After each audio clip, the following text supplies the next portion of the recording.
In 1969, the schools in the city of Chicago were still segregated.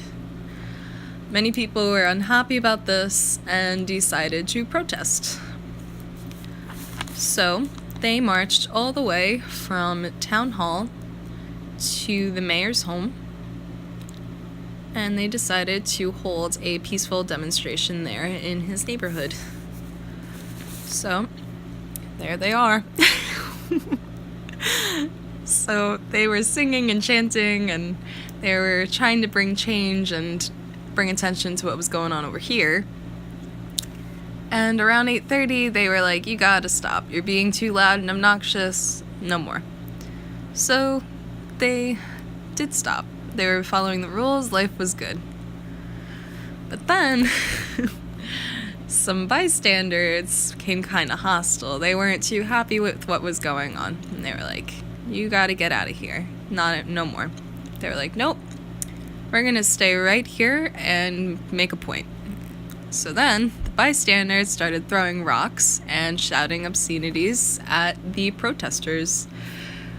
And at this point, I forgot to mention that the protesters were accompanied by a police officer and a city attorney.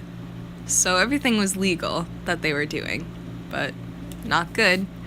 So the police officer comes over and he was like, hey, do you maybe want a police escort out of here because this is getting kind of out of hand? And two of the protesters accepted and they left. So now most of them decided to stay to continue proving their point. And life was good again. But then it wasn't. And the police came back and they said, you actually have to leave now. And when the protesters refused, they were put in jail and they were arrested for disorderly conduct. So now this guy, Gregory, decides, this really isn't that fair. I should not have been arrested for protesting and voicing my opinions when we did it in a reasonable manner. So he decided to take it to court. And so that's when the case Gregory versus City of Chicago all started.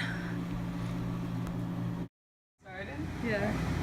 So, the outcome of the court case was a unanimous decision to overturn convictions for Gregory because there was no evidence and the protesters were denied due process because of lack of evidence. And so, a couple of their opinions were that petitioners were denied due process since there was no evidence to support their convictions. Convictions were for demonstrating and not for refusing to obey police orders, which is actually what happened. There was absolutely no evidence that the protesters weren't being peaceful, they weren't disturbing. They followed police orders up until they told them to disperse, and so that is why they were arrested for the wrong. It's okay. What's your opinion, Personally, I agree with this decision because of the lack of evidence. I believe that they had the right to protest, and that is my opinion. That's it. The bystanders were disturbing the peace and not them. So, I love Gregory.